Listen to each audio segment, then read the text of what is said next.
Subscribe and ring the bell for more fun. মধ্যরাত পুরো বাড়ি নিস্তব্ধ। রান্নাঘরের অন্ধকারে কেবিনেটের ভেতর থেকে ধীরে ধীরে উঁকি দেয় ছোট্ট জেরি। তার হাতে খুদে একটা টর্চ লাইট। জেরি ফিস করে বলে, এইবার আমি এক টুকরো চিজ ঠিকই পাবো। সে পায়ের আঙুলের উপহার দিয়ে টুপটাপ হাঁটতে হাঁটতে ফ্রিজের দিকে এগিয়ে যায়।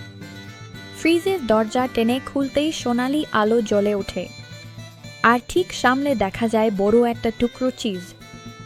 অন্যদিকে ঘুমিয়ে থাকা টম বিড়াল হঠাৎ নাক শুঁশুঁ করে নড়ে ওঠে। সে আধো ঘুমে বিড়বিট করে হুঁ। চিজের গন্ধ পরক্ষণেই তার চোখ বড় হয়ে যায়। সে বিছানা থেকে লাফিয়ে উঠে ছুটে আসে রান্নাঘরের দিকে। জেরি চিজ হাতে ঠিক ফিরতে যাবে, এমন সময় তার পিছনে একটা বড় ছায়া পড়ে।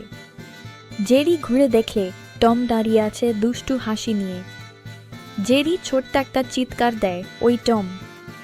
টম সামনে ঝাঁপিয়ে পড়ে, কিন্তু হুড়মুড় করে ফ্রিজের দরজায় ধাক্কা খেয়ে মাটিতে পড়ে যায়।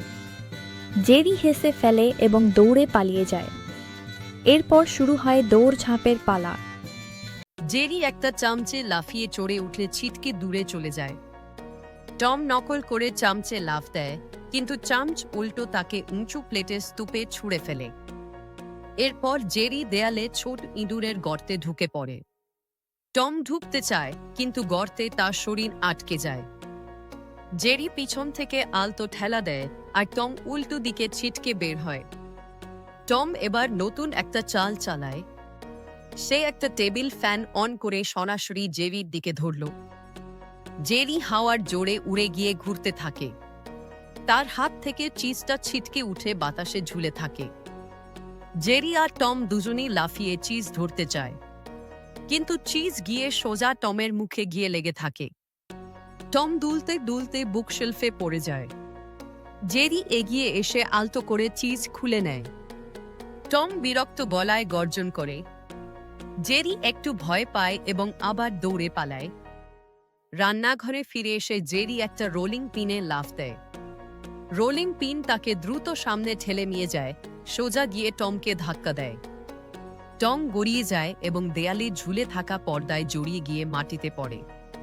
তার চোখে তখন মাথা ঘোরার ভঙ্গি। জেরি এসে টমের মাথায় চিজটা রাখে, যেন ট্রফি দিয়ে দিল। জেরি নিজের গর্তে যাওয়ার আগে থেমে যায়। সে ফিরে এসে চিজের একটা ছোট টুকরো টমকে দেয়, নরম গলায় বলে, নাও শেয়ার করি। টম একটু লজ্জার হাসি হেসে সেটা নেয়। দুজনেই শান্তভাবে চিবোতে থাকে। কিন্তু কিছুক্ষণ পর টমের চোখ আবার ফ্রিজের ভেতরের সসেজে যায়। সে হাত বাড়াতেই জেরি তাকে থামিয়ে বলে, না, এটা না। টম দুষ্টু হাসে। জেরি বিরক্ত হয় এবং হঠাৎই আবার নতুন করে দৌড়ঝাঁপ শুরু হয়ে যায়। এভাবেই রাত্রিটা আবার পূর্ণ হয় হাস্যকর তারাপাল্টা তারার মধ্য দিয়ে।